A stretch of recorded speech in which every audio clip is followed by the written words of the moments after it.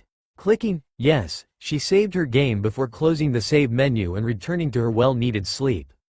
Not knowing that tomorrow will be the foundation of her legacy as Ayumi began concocting training plans for the sleeping blonde.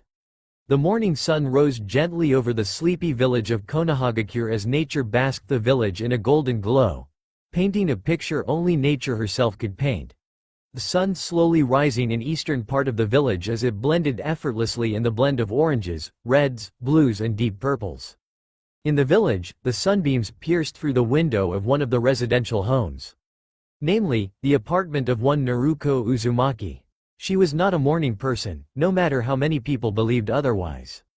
If she had the chance, she'd rearrange the entire block of flats just to avoid the daily mockery of the sun, taunting her with her piercing golden rays of light. "I hate mornings," she grumbled as the clock chose that moment to blare into existence. Promptly before having its life abruptly taken away from it as it ended up cratered into the wall on the other side of the room. Slowly moving the covers off her small 6-year-old frame, her head poked up from the covers to reveal a disheveled face with droopy blue eyes and messy blonde hair that spiked out in several directions. She soon remembered the events that occurred the day before and pinched herself several times to make sure it wasn't a dream. She met the Kyuubi no Kitsune, one of the 4 entities that resided within her seal. She finally gotten less slack from the council members thanks to her, Gigi-chan, finding the people responsible for her miserable upbringing and constant sabotage. Also, after all that, he had personally escorted her to her new apartment. She almost cried in happiness when she realized she had a place of her own. Naruto took the moment to glance around the room as her eyes regained their original focus, just before she decided to make good in christening her shower with a relaxing soak. She found several towels, bathrobes, shampoos, body gels and soaps lined perfectly up for her as she switched on the hot water. Deciding it was hot enough, she stripped down and let herself bask in the cascading water as she relished in the feeling of being clean once again. It was invigorating for her both physically and emotionally. She gasped to see how much dirt she must have had built up on her as the water turned from clear to murky brown before swirling down the drain into parts unknown. "Good morning, Naru-chan." Her residential kitsune spoke up for the first time this morning. "So, how was your first night in a comfy bed?" She warmly smiled as the blonde grabbed 2 bars of soap to wash herself with. "It felt really good, Ayumi-chan. Gigi-chan was awesome to give me my own place," she inwardly replied as she immersed herself further under the running water. "Did you enjoy your first night in a bed in a long time, as well?" the blonde politely asked back as she began rubbing the soap over herself. Ayumi hummed in contentment as she yawned slightly, earning a melodious giggle from her host. "So what do you want to do today? You said yesterday that you'd begin training me?" she asked, earning a frown from the redhead. She could easily see that her body was that of a 6-year-old but her emotional and mental processes were that of someone much older, causing the blonde to grow up and adapt much quicker just to survive another day. Ayumi could have broken down and cried for the young girl as she finally places the look in her eyes, worthlessness. The redhead, herself, had experienced a lot in her lifetime as the generations came and went, leaving legacies behind. Yet this girl, the legacy of 2 of the greatest shinobi of the era, ended up like this. Seriously, how could humans treated another of their kind in such a way? They've treated her like she was worth nothing more than a rabid animal. "If they won't look out for her, then I will," she fiercely growled, her determination to her promise flaring strongly in her mind.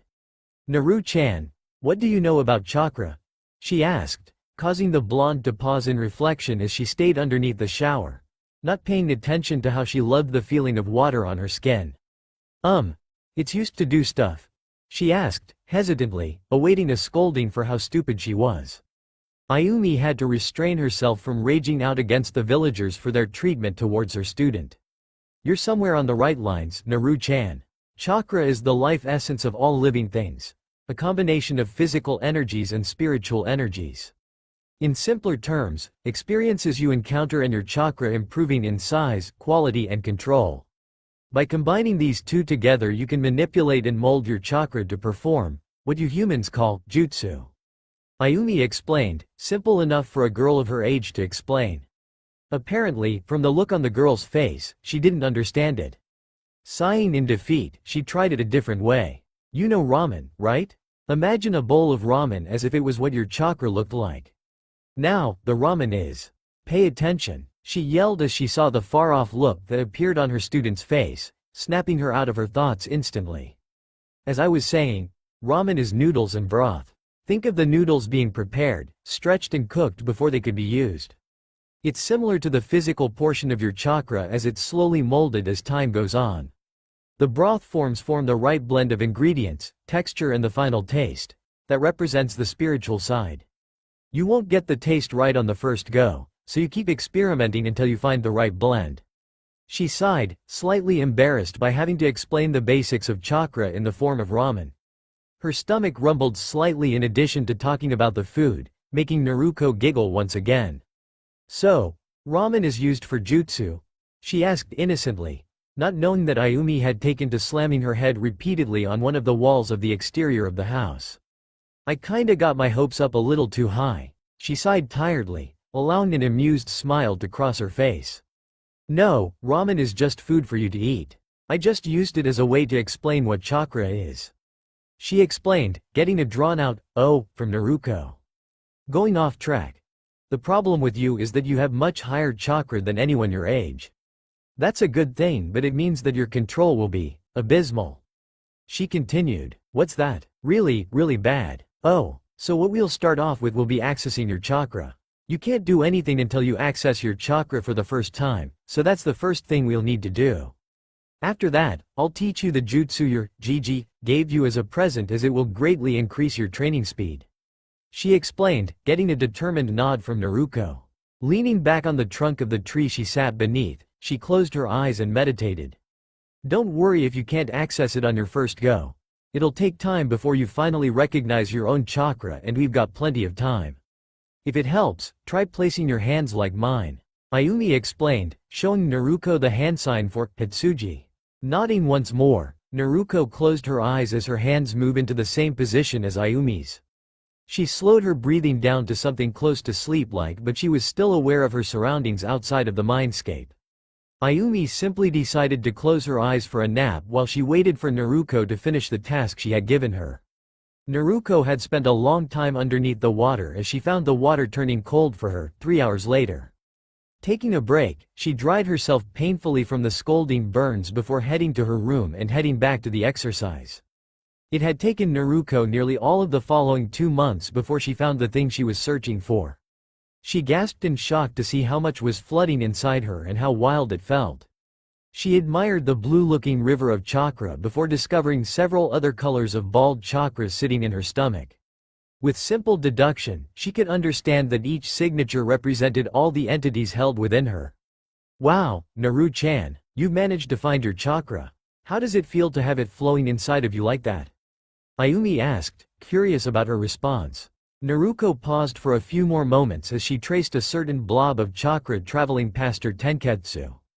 It's amazing. This is what my chakra feels like, she asked in response as she took in the sensations before canceling the meditation technique and allowing herself to recover for a short while.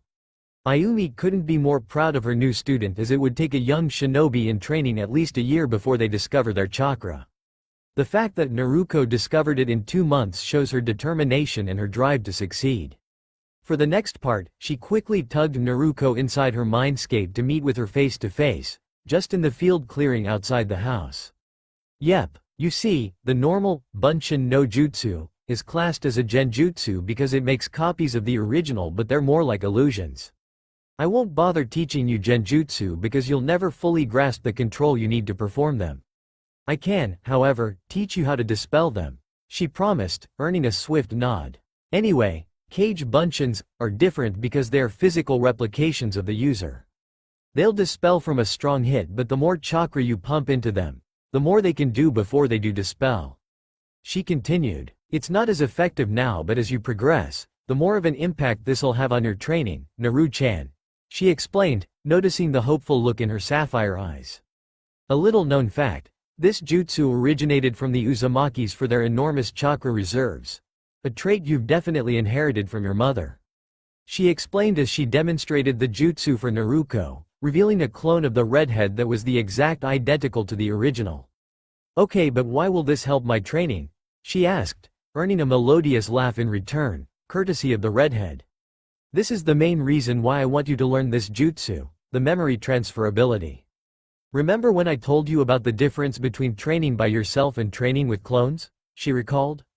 Yeah, 10 hours by myself is just that. 10 hours with 9 clones and myself is 100 hours. Naruto replied, having to think briefly. Now, I'm going to go over here. I want you to tell my clone something in private. Can you do that for me? She kindly asked, getting an enthusiastic nod from the blonde as the redhead disappeared in a burst of white flames. Naruto turned to the clone and looked at it with a hint of trepidation, earning a sad look from the clone. The clone took note of her introversion and slowly walked over to her before running her hands through the long blonde hair of Naruto. She softly smiled as she felt the girl relax under her hands' ministrations. Naru-chan? I'm a copy of Ayumi-chan.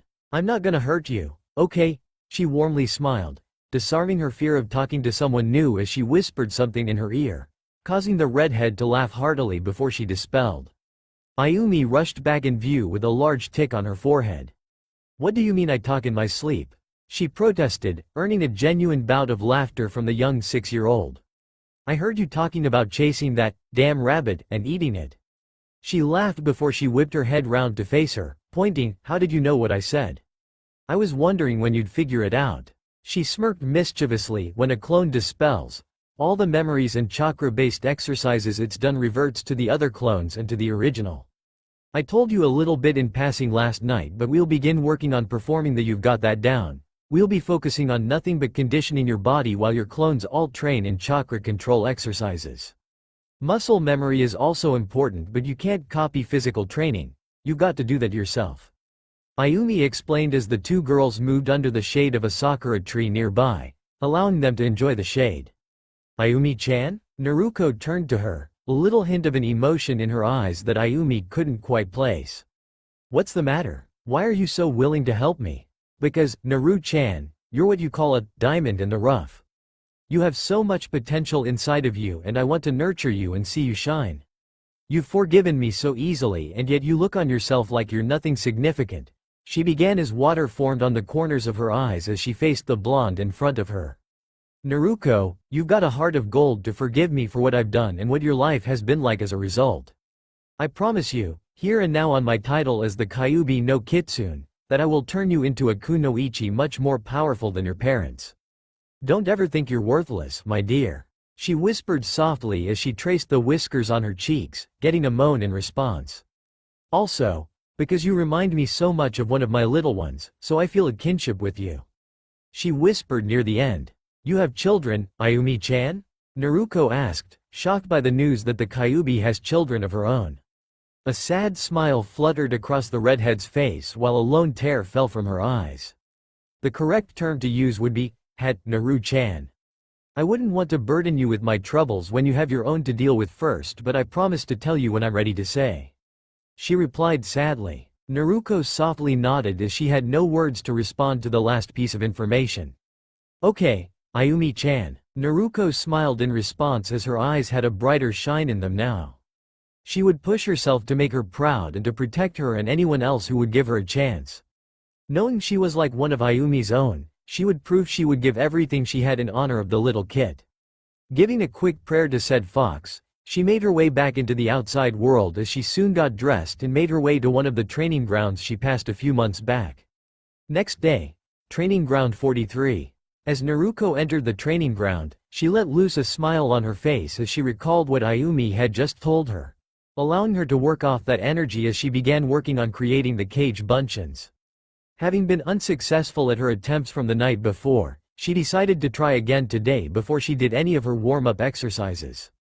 It had taken her 2 hours of constant trying before she found herself staring into the sapphire eyes of her look-alike that didn't look like it was paling to death. Hey boss. The clone Naruto replied, earning a smile from the original. Don't call me boss, okay? I'm not your superior, I'm just a kid. She replied, getting a chuckle from the clone in front of her. The clone gave a small wave before she disappeared in a puff of smoke. I see you've managed to get the cage buncheon down already, good. I just want you to run a few laps around the field. Let's say 5 laps.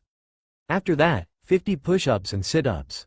She instructed, getting a groan from the girl. I never said this would be easy, but I can't do much with you yet as your body is severely lacking nutrients. This'll get things started without doing your body harm.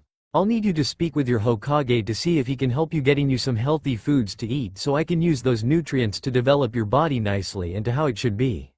She quickly explained, getting a nod from the girl as she slowly began jogging around the field. It was while she was running her fourth lap that her tenant warned her that she had an admirer watching her train, making the blonde girl feel self-conscious again as she slowed down a little bit. The figure frowned underneath his mask as he appeared in the middle of the field. The young girl panicked before she recognized the design from last night, making her relax a little. "I'm surprised to see you here, Naruto-chan. Can I ask why you are running around the field?" he asked calmly. He didn't want to let her know that he volunteered as a protection detail for the young girl under the order of the Hokage. "I'm training. I want to be a shinobi like you, Itachi-Nisan," she replied, smiling a little as she began pushing herself to be a little more social with others. Itachi nodded with a smile underneath his mask as he could see the figures of her parents standing behind her, smiling. "I'm sure you'll be a great kunoichi." He nodded. "I couldn't help but notice you were trying a jutsu earlier." "What jutsu was that?" he inquired, his curiosity getting the better of him. "It was a present from Gigi last night. He said it was something called the Kage Bunshin no Jutsu," she replied, not missing the look of astonishment of his face. "You know the jutsu?" she asked. "I do, and I'm quite surprised that Hokage-sama would give you access to a B-ranked kinjutsu," he replied, earning a confused look from her. "It's a forbidden jutsu because it's too taxing on a person's chakra reserves and could prove fatal if misused. You understand how it works? Hi, Itachi-Nisan. It splits your chakra in half each time you use it, but it shouldn't be a worry for me as it's a clan technique. I guess Gigi thought he could give me a memento of my old clan." She smiled, wondering how strong the Uzumaki were.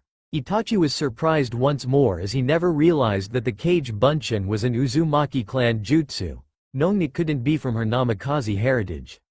"I didn't realize it was a clan technique. Thank you for that information." He smiled as he took off his mask. "So, you're training to be a kunoichi. Would you like me to help you as well?" he offered. Naruto hesitated for a moment as she wondered what. "Take the offer. I know chakra control exercises, but I'm not as familiar with your jutsu system like Itachi is. Don't forget, he is one of the people who I expect you to surpass, so having his mentoring added will greatly bump you in the right direction. I'm touched that you thought of what I'd say first, but this is a golden opportunity you don't want to miss," she explained softly, winning a determined nod from Naruto. "I'd like that, Itachi-Nisan." She smiled as she resumed running around the field, missing the soft look in the Uchiha's eyes. He watched her as she continued running around the field, thinking about what she should train her in. Naruto has a lot of potential inside of her, and I don't have to worry about her suffering much from chakra exhaustion. She's already able to handle the Kage Bunshin, and I'm curious as to how many clones she can make without feeling the strain on her chakra. Chakra control will definitely be priority for now, as well as conditioning her body for a taijutsu form for her. I'll try and introduce her to Ka-san and see if she'll help out her best friend's daughter, he thought amusedly to himself. He was broken from his thoughts as he watched a slightly panting Naruto walk up to him and taking a seat on the grass in front of him.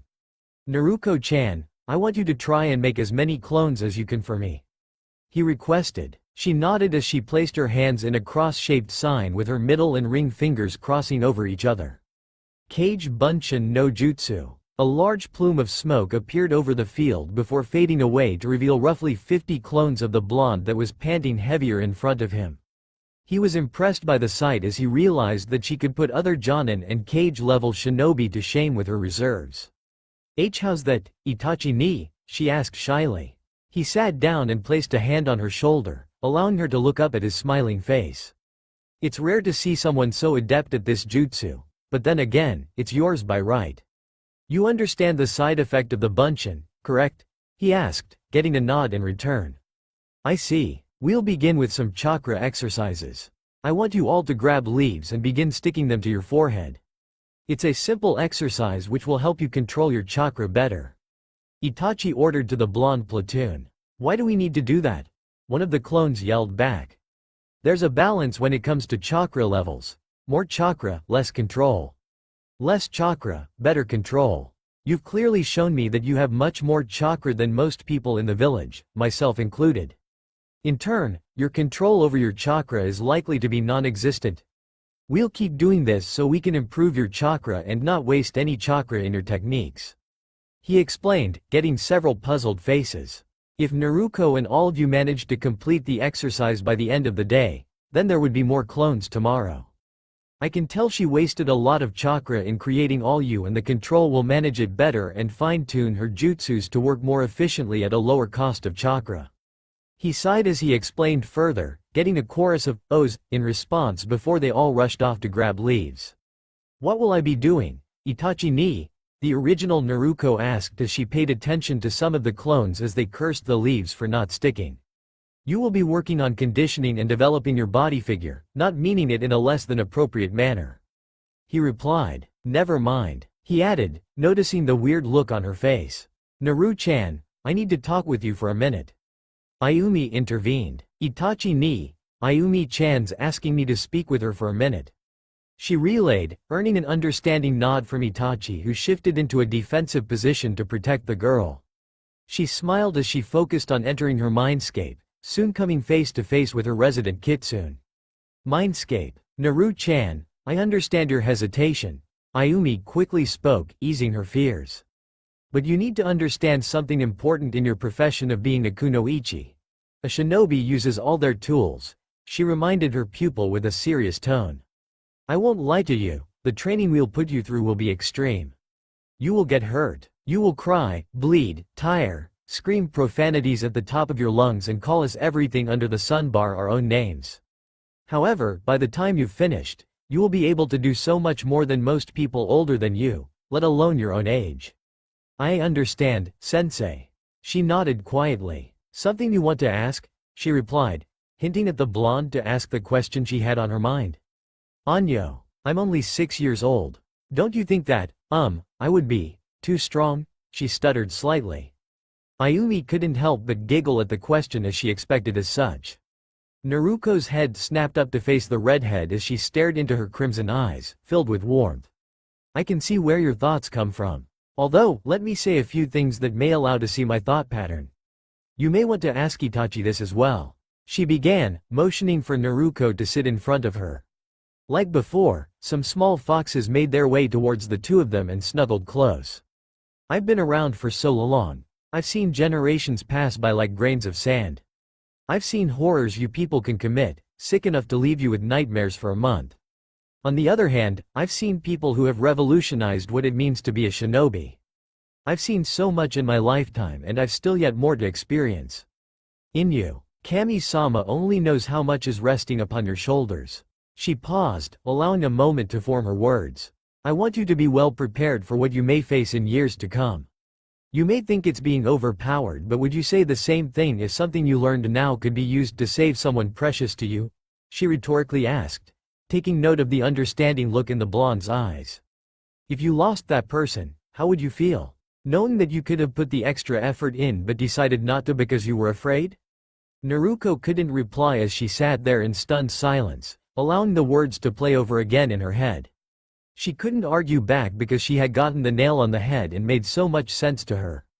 If the difference could mean saving someone's life and losing them forever, of course she would make the effort to save them.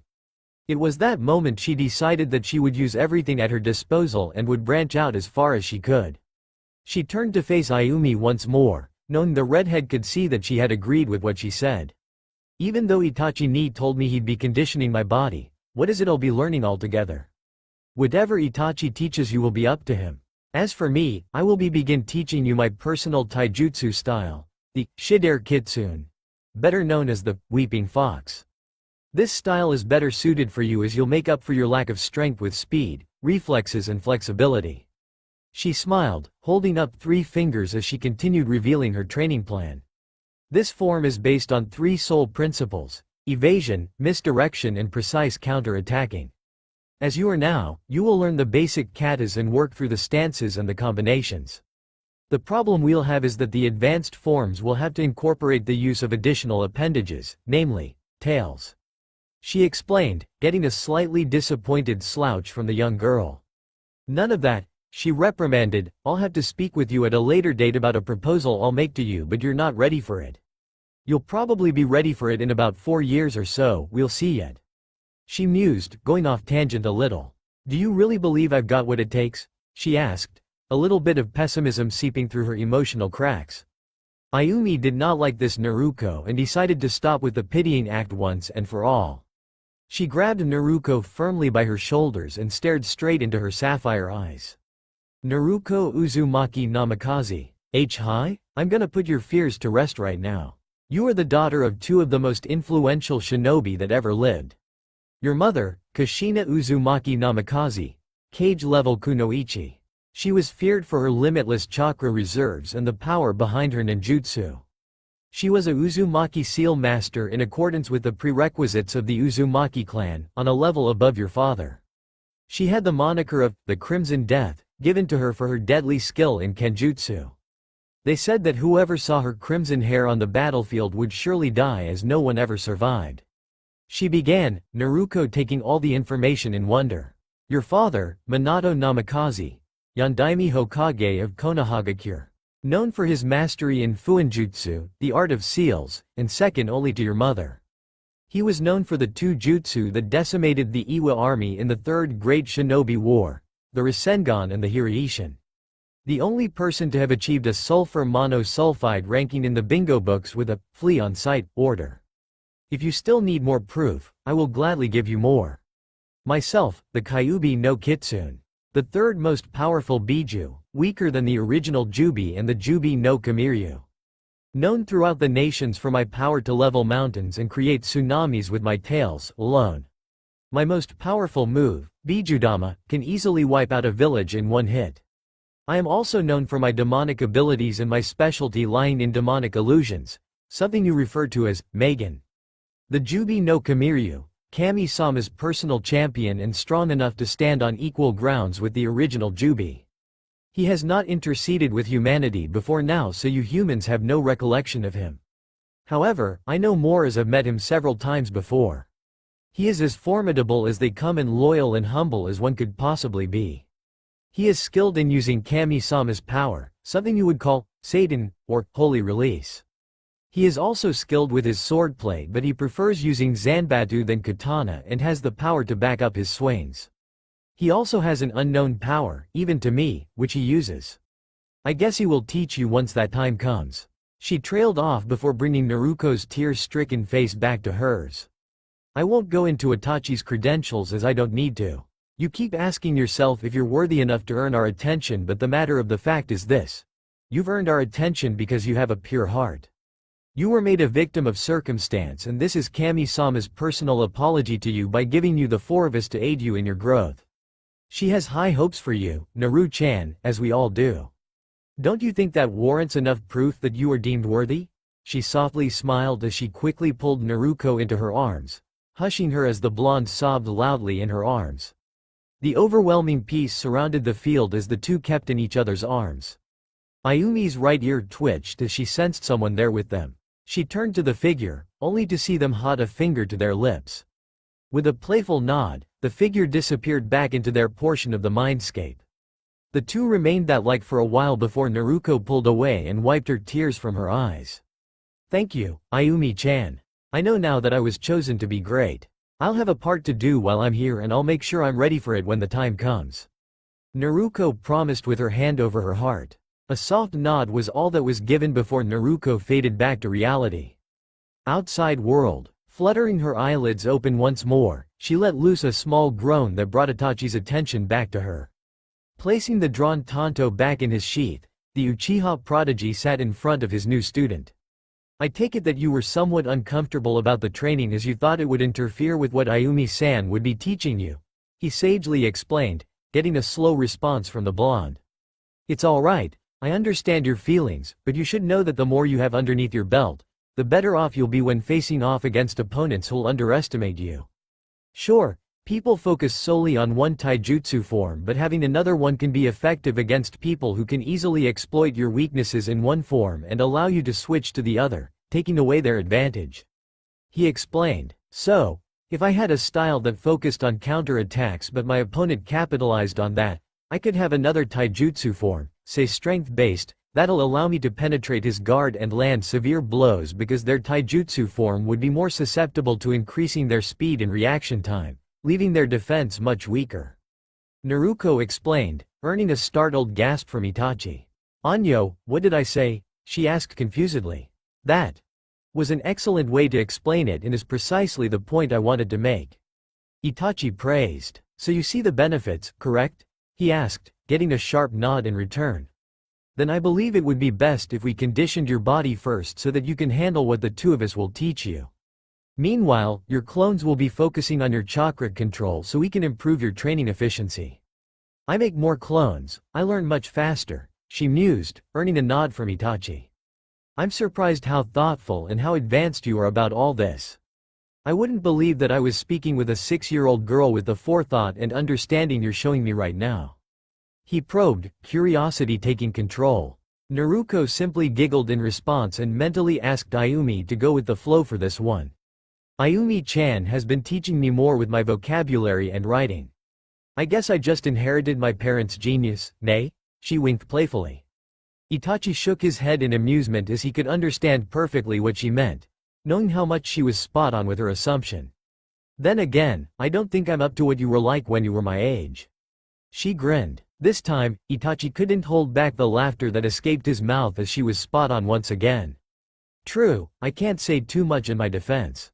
He sighed happily. Anyo, Itachi ni? Yes? I had a talk with Ayumi-chan about something and she said to ask you the same question. She started, taking Itachi's gesture to continue. I was worried that I would be learning too much and become too strong. She explained to me that a shinobi uses all their tools. She also said that learning something now could help save a life later on. She explained, getting a warm smile from the Uchiha as he listened. I can't find any flaws in the explanation. He replied, getting a look from Naruto as she glanced at him. Ayumi-san is right, Naruto. We all use whatever we can to make sure we survive another day, as well as our precious people. If your name was any inclination, I would think that your name would be Naruto, if you were born a boy, instead. So, we'll turn you into the maelstrom you were named to be. He smiled once more, earning a fierce nod from Naruto as her fears were laid to rest.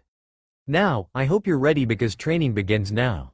He smirked coyly. Naruto did not like that smirk. Not at all. I hate you both. Naruto grumbled as she collapsed through the front door of her front door, kicking the door closed from behind. I can't feel my arms. My back is killing me and I feel like I got smashed in the head with a sledgehammer. She reached her bedroom and promptly collapsed on her bed, feeling her eyelids drooping in succession from fatigue of the last 2 days catching up with her. The training session with Ayumi and Itachi, both, had left her. That may be so, but even you have to admit that you can feel that your chakra is more tamed. Ayumi quipped through the mental link. Considering it was your first official session, you've passed my expectations with flying colors. She praised her. Naruto nodded non-committedly as she pulled herself up to her feet to undress herself. Tossing the clothing aside, she collapsed back onto the bed in a pair of white underwear and a white top. Before Ayumi could speak further, she watched as an anomaly made itself known in front of her host. What the? Quest accepted. When playing through story mode, you can take up quests as a means to gain experience points, Ryo and bonuses. The missions varies from timed quests to ongoing quests. Note: ongoing quest gives a bigger reward payout. Fox's Gamble. Made a deal with Ayumi. Incomplete. Reward: 100,000 XP, 30,000 Ryo, bonus skill, Hanyu form. Under Crimson Eyes. Began training with Itachi. Incomplete. Reward: 40,000 XP, 15,000 Ryo, ability perk, Sharingan immunity. Skill bonus: Cage Bunshin no Jutsu, plus 1,000 XP. Taju Cage Bunshin no Jutsu, plus 2,000 XP. Leaf Exercise, plus 500 XP. Training bonus: Chakra, 1408, plus 29. Chakra Control, Leaf, 100 100s. Chakra Control, Tree, 37 100s. Strength, plus 2. Speed, plus 6. Defense, plus 7. Current stats: Strength, 101. Speed, 120. Intelligence, 109. Defense, 101. Charm, 154. Luck, 164. Congratulations, you have achieved the rank of Genin, plus 2,500 Ryo. Naruto, What the fuck is going on? Ayumi bluntly asked, wondering what the sudden intrusion was all about. Please, can you leave it for tonight? Naruko softly begged her companion. I need to pause and take some time to gather myself before I tell you everything. She sighed as she prepared herself for a long night. Time skip. 3 years. Hokage's office. Hiruzen sighed for what seemed like the umpteenth time as he looked over the folders that sat on his desk. Not having the concentration to focus on the words written upon them, his mind drifted back to the argument he just dealt with regarding Fugaku Uchiha. Hiruzen was stunned to silence for the man having the gall to openly threaten him about taking what was rightfully theirs and dealing with Danzo in his ear, pushing him into allowing the grim mission to go through. He eventually caved in, curse his weakened spirit. He snapped his fingers as 2 figures made themselves known before him, kneeling in a respective bow with their right hands over their hearts and head bowed downwards. On the left was a tall, lean figure that cloaked themselves in plain black, long-sleeved shirt with the shoulders left bare, trousers, sandals and protective vest that blended in with the rest of their uniform and long black hair that was tied back into a loose ponytail.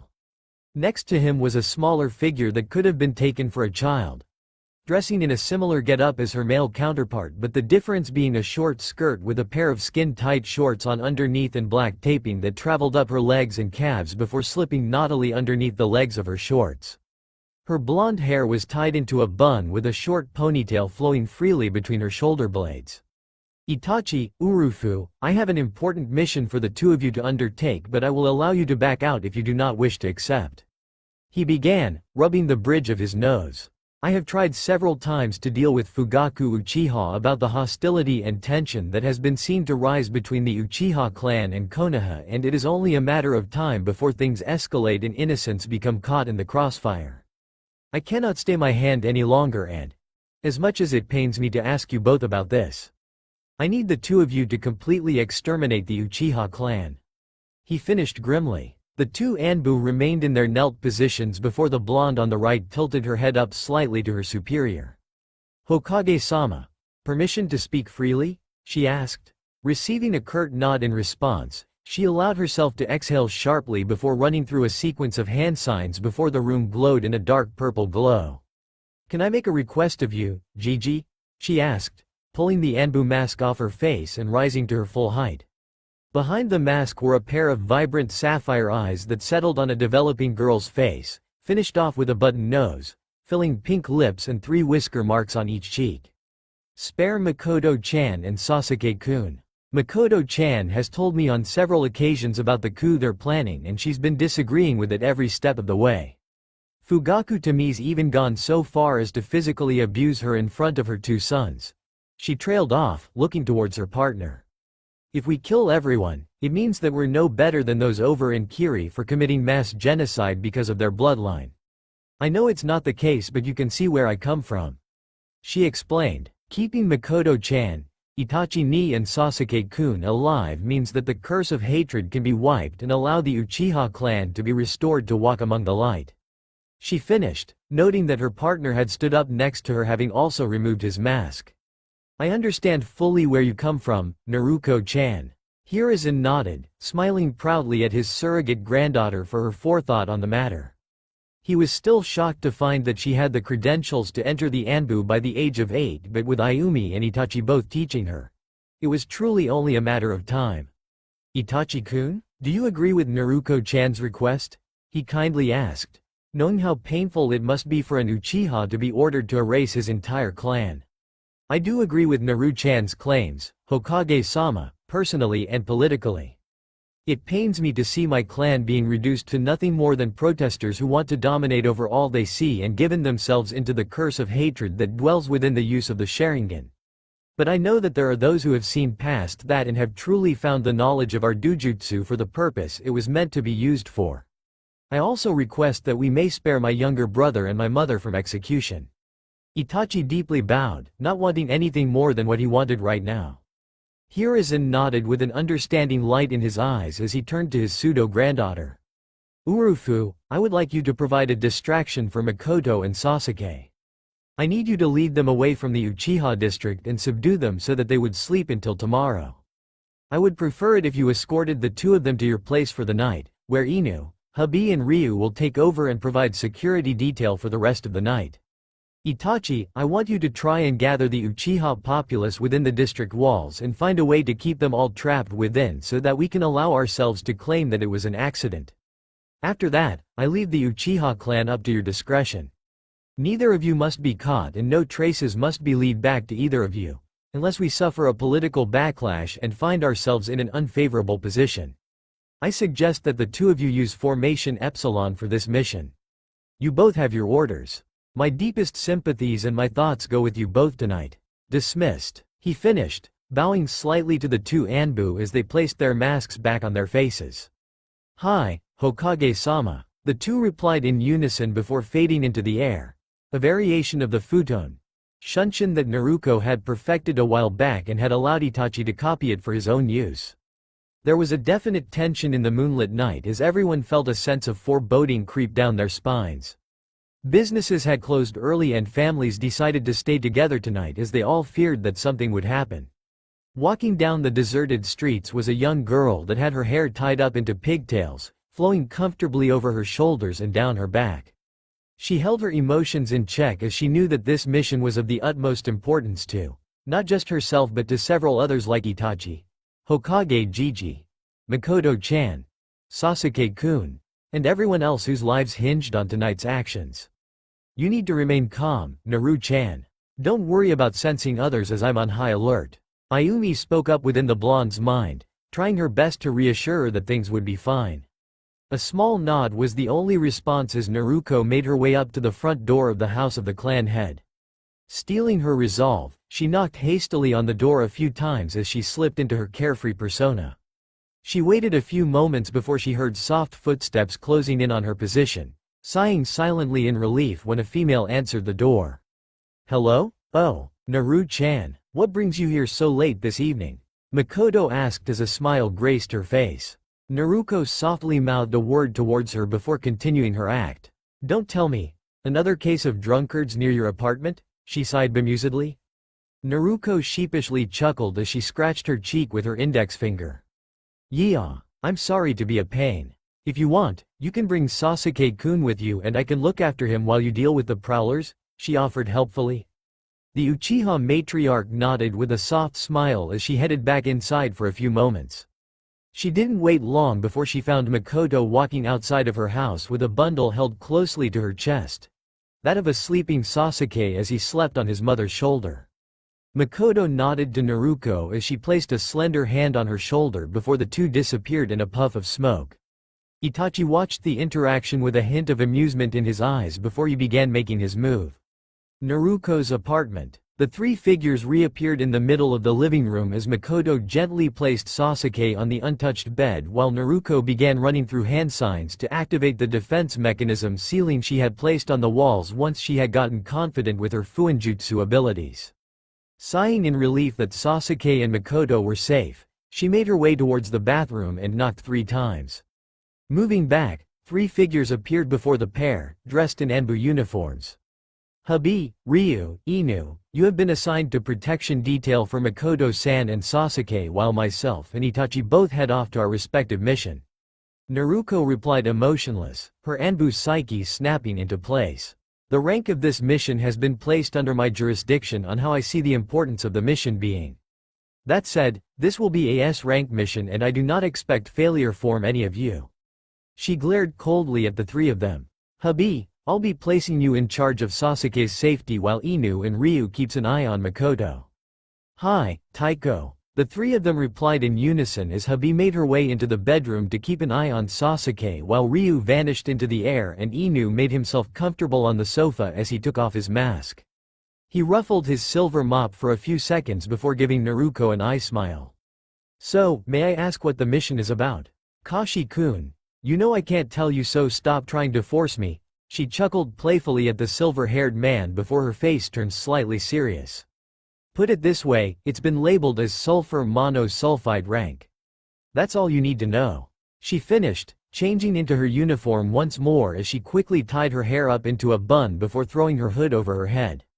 A quick snap and her mask was locked in place, a soot gray mask with a snowy white muzzle. Her eyes glowed an eerie blue, giving the mask a feral and mysterious aura to it before checking her equipment. She glanced back at Makoto and gave her a sharp nod before vanishing into air, ready for the next stage of the plan. Itachi looked impassively as he watched a few late-night walkers continued to walk up and down the district from his position on top of the Uchiha police force building. It had been a gesture of goodwill from Konoha to the Uchiha clan in regards to keeping the peace between both sides and prosper together. However, tonight would prove that this building would no longer be of any use as the workforce wouldn't be alive long enough to see the sunrise. He felt a presence behind him as he drew his tanto out of his sheath. Turning back to the hooded Anbu beside him, the two nodded as she withdrew a pair of tanto of her own before the two of them disappeared from their position and commenced the next stage of the mission, the massacre. The two had started at the beginning of the district, near the entrance, before the two decided to divide and conquer the sector that belonged to the Uchiha clan.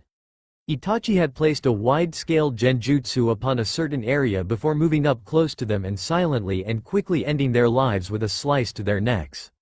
Meanwhile, Naruto simply moved like a zephyr on the wind as several clones of her made their way around the sectors and killing their given targets. This had gone on for nearly half-hour before the two met outside Itachi's home. Urufu glanced up to Itachi as she gazed into his spinning Sharingan eyes as she gazed back into his own with her chakra-enhanced sapphire eyes that seemed to glow from behind her mask. Without a word, the taller of the two figures proceeded inside while Naruto opted for a quick scout to see if any had been missed. Itachi slid his tanto out of its sheath as he made his way through the abandoned hallways of his home. Despite being prepared for this, he couldn't help but feel pity for his father for having let himself delve so far into darkness that he knew there could be no redemption for him. He came up to an illuminated room, his father's study, before taking a soft breath and casting one of his ocular genjutsus on the room in front of him. Moving quietly behind him, he prepared the tanto to slash the neck of his father.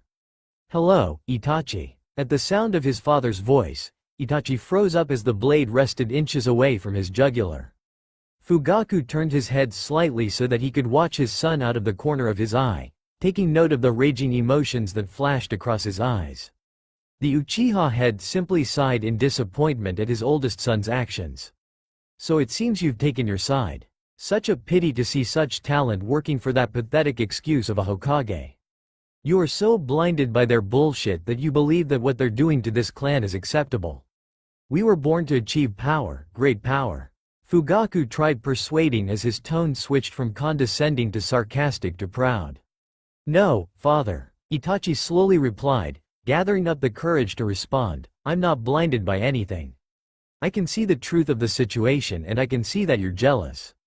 Itachi spoke with increasing venom in his voice. "Jealous of the fact that you'll never have the power of the Hokage and that you're too proud to be thankful for what has already been given to you. I still can't believe that you were so far gone in your quest for power that you outright threatened the Hokage about claiming his position by force." He slowly shook his head. Danzo was right. Fugaku slowly responded, his lips peeling back into a snarl. "It's better to rule by force and by fear. We were born to lead, born to take the power that lies before us, and there is nothing we'll do that will prevent us from achieving that power," he yelled defiantly. "No, Danzo is a jaded veteran who will never understand the truth behind the will of fire that Hokage-sama instills. The will to fight to defend that which is precious to each and every one of us." Itachi resolved as he pulled the blade deeper to the man's throat, knowing he was unable to do anything because of him placing paralysis and chakra-nulling seals on his back before talking. "Ka-san has seen what's been happening and she had been spared by a request of a girl. A girl who is constantly scorned by everyone and treated her like she was worth less than the dirt everyone walks on. A girl who had repeatedly suffered at the hands of numerous shinobi who represent the Uchiha clan. Yet she would spare her and Sasuke because she sees the will within them both. If there is anyone I could see becoming Hokage one day, it would be her, following in her father's footsteps as she restores this village back to its former glory." He whispered into his father's ears before pulling the blade back over his neck. He watched for a few moments as the crimson liquid pooled around his feet as his dead father's body collapsed next to his feet. Itachi took a few moments to give his prayers to the fallen clan members but was suddenly broken out of his trance when he felt a chakra spike nearby. Itachi's eyes widened as he could feel the maliciousness in the chakra, similar to that of the Naruto. He spoke to himself before disappearing in a shunshin to aid his partner. Moments prior, Naruto silently traveled on top of the rooftops of the now deserted buildings as she checked the district for any survivors. She had never been a fan of killing needlessly, always trying to resort to talking with others and have them change their ways, but she knew that there were times where words would fall on deaf ears and that action would be needed. The action to kill. She still recalled the shocked look on the Hokage's face when Itachi had asked him for permission to take Naruto under his guidance within the Anbu. He had been adamant about refusing her, at first, but after a short speech and a few home truths on her behalf, he could easily see that she had the skills to join the force. He still hated the idea of a young girl being introduced to the horrors of the shinobi world, but the 2 sentences she spoke had reaffirmed his decision. Gigi, you're saying this to a Jinchuriki that is hated by her own home village. The same village she had been inadvertently burdened to protect as long as she lives. You got a record of everything that's happened to me over the years and you still think I don't know most of the horrors men can commit? She watched as his words died in his throat and his eyes swell up with such regret that she couldn't help but feel sorry for the old man for all the shit he had to pull through for the last 8 years since her father died. Despite that, she wanted to show him that she was serious about this and that she was ready. It took a while as he needed to calm himself down, but she soon found herself enrolled on the Junior Anbu program, under Itachi's guidance. Snapping out of her reminiscent thoughts, she ducked the moment she felt the spike right behind her before jumping back a few feet to try and catch a glimpse of her attacker. She didn't have chance to react to the incoming punch to her face, but her hand moved up to defend herself as the punch broke her hastily made guard, sending her flying back a few feet.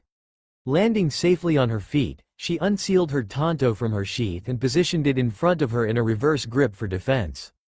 She waited calmly as her senses went into overdrive to search for the mysterious attacker. So the child lives. The voice spoke out, seeming from everywhere. Before she could move, she watched as a black spiraling vortex appeared in front of her, giving way to a figure that stood confident in front of her. Naruto's and Ayumi's eyes widened to large proportions as the 2 immediately recognized the orange mask he wore. Yeah, the child lives. She snarled from behind her mask. Seems like you didn't do a well enough job the first time round when you killed my parents, nay? She smirked, taking a small delight in the shock that appeared in his Sharingan eye. Ah, what's the matter? Did my mommy and daddy ruin your plans when you tried controlling the Kyuubi and destroy the village 9 years ago? You must be so mad. She smirked. Such insolence from a girl. The masked figure spat venomously in response, still trying to get over the shock of being discovered of being behind the Kyuubi attack all those years ago. To think that you know the truth of what happened. Well, it means that you are a loose end I'll need to cut away. He responded before disappearing in a blink of an eye. Naruto quickly followed suit as she dodged the initial fist that aimed for her solar plexus, spinning back with her momentum as she smashed a fist into his unguarded chest. Only to widen her eyes in shock as she watched the fist pass through unhindered.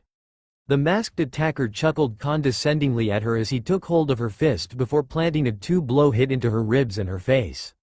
Letting go of her wrist, he spun on his heel and landed a kick to her face. She tried defending herself against the incoming attack, but his foot seemed to pass her guard and landed squarely on her forehead, sending her flying back into one of the walls of the houses that surrounded them. She only blinked before she found her attacker strangling her as his lone Sharingan blazed furiously in its socket, feeling herself being drawn to whatever held within that soul crimson eye. Quickly forming an idea, she spiked her demonic chakra as a clone appeared next to her. Before the figure knew what was happening, the clone had willingly allowed herself to be absorbed by the void-like attack, giving Naruto the chance to Kawarimi with a nearby stone that broke from the wall. Hey, you're a tough bastard, aren't ya? She chuckled humorlessly, thinking you're untouchable because you can't get hit. She grinned as she cut her open thumb with her teeth before rubbing it on the back of her right glove. In a burst of smoke, an elegant crimson katana appeared in her hands, one of the 2 swords she had received 2 years ago after being deemed ready to begin her kenjutsu training. Flashback. Ohio, Gigi. Naruto beamed as she entered his office, only to stumble across an unusual sight. What are you doing? She asked as she walked over to him. Hiruzen was currently having trouble with one of his drawers as it wouldn't open for some reason. "Hello, Naruko-chan. I'm just having a tad bit of trouble with this drawer," he replied, smiling at his pseudo-granddaughter. He gave the drawer a few more tugs before her hand rested on top of his, motioning him to stop and look at her. "Gigi," she slowly began, "did you think of checking for any seals?" she finished, pointing towards a sealing helix that covered the entire drawer that lit up in a glowing blue from having pulsed her chakra into the array. "Huh, looks like a blood seal. Wonder who it's meant for," she mused as he face-palmed himself. "Why don't you try it, Naruko-chan? It doesn't hurt to try, right?" he replied, earning a deadpanned look from the blonde. "Of course not, just means it'll kill whoever tried to tamper with it," she replied sarcastically. A soundless Bunchen appeared next to her as she turned to her original with an annoyed look. "Sorry," she apologized to the blonde before hugging it, surprising the clone who hugged back. With a smile on her face for being acknowledged for what she was about to do, the clone bit her thumb and slowly swiped it over the seal. Expecting the clone to suddenly burst into smoke, only to find the helix shifting before disappearing from view. Apprehensively, the clone moved to the drawer handle and pulled it open. She gasped when her eyes rested upon the two swords that laid within.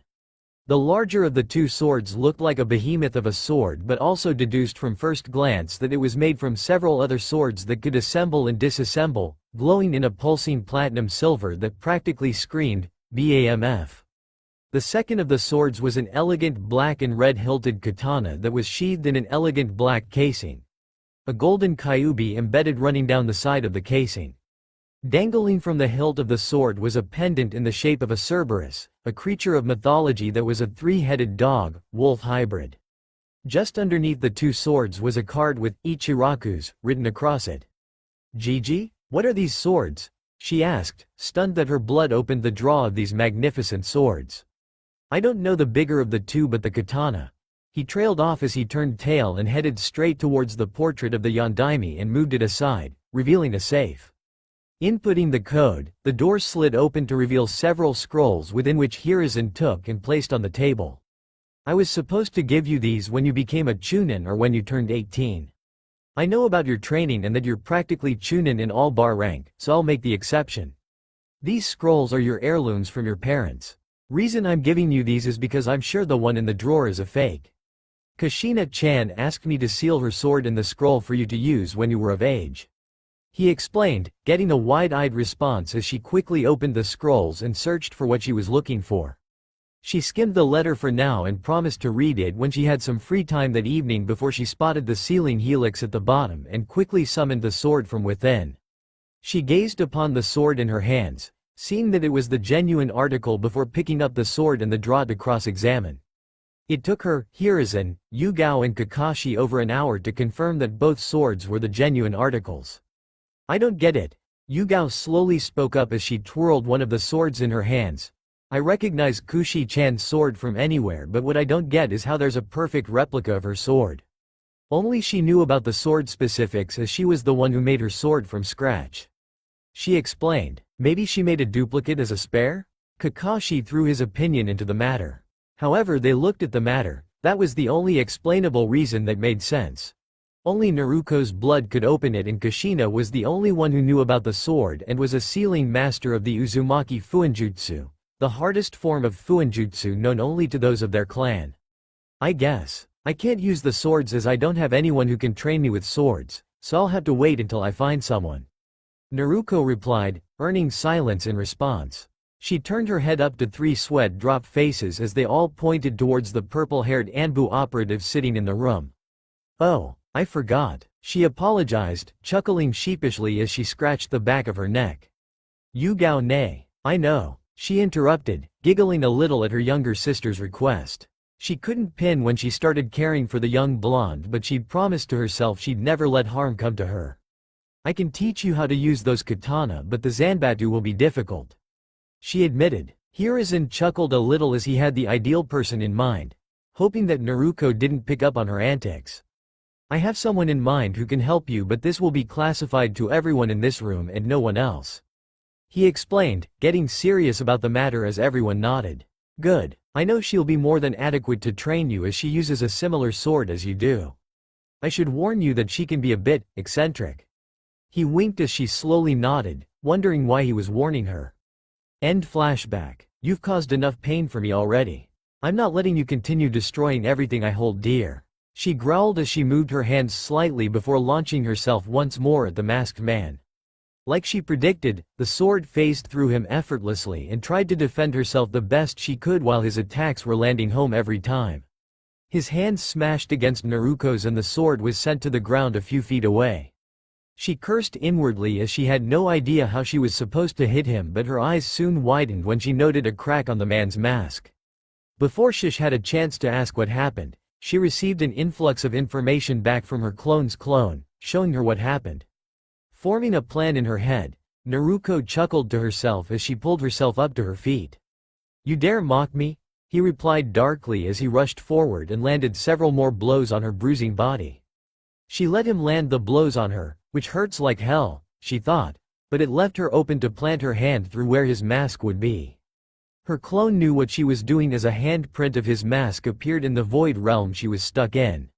Forming one of her father's signature moves, she dashed forward to strike the swirling orange mask that he uses to keep his identity a secret. Rasengan. Back in the real world, the masked figure flew backwards as his mask shattered into pieces. He rolled several feet on the floor before coming to an abrupt stop as he crashed into one of the fallen piles of rubble. Naruto sighed heavily as she sank to her knees from exhaustion as she felt Ayumi's chakra patching her body up, keeping a close eye on her opponent as he slowly rose up to his feet. Her eyes widened impeccably as she gazed into the heterochromian eyes of her assailant, the odd matchup of Sharingan and Rinnegan in his orbs. However, that wasn't what shocked her most. The swirling mark on the right side of his face looked like he was buried underneath something heavy. Just like Obito was. Naruto spoke out loud, catching the Uchiha's attention as his eyes widened once more in shock. "To think that you'd fall so low," she growled once more. She began running up to him before she was slammed effortlessly back through 3 buildings. Disorientated, she didn't begin wondering what caused it as her head was recuperating from the blow. He was upon her again in an instant as his ki flared solely at her while his hands moved to her neck once more. He grinned manically as he could finally put this bitch to rest, but his eyes widened when he watched her blue eyes morph within her sockets to a vibrant amethyst. What shocked him further was the gold blob that formed in her eye as it began spinning around. He loosened his grip as he continued staring into the eyes, feeling mesmerized by it, yet scared. For the first time in years, Obito Uchiha was scared by the eyes she had as they slowly morphed once more.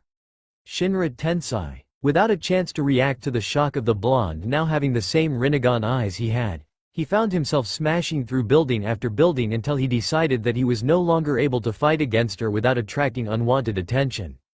Gritting his teeth in annoyance, Obito used his Kamui to escape and plan on how to take down the Namikaze child. Naruto panted heavily as her eyes felt like they were on fire.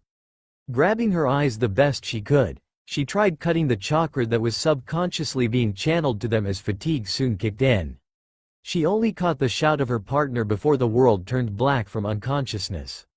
That's all for now. If you enjoy, then please like, share and do comments.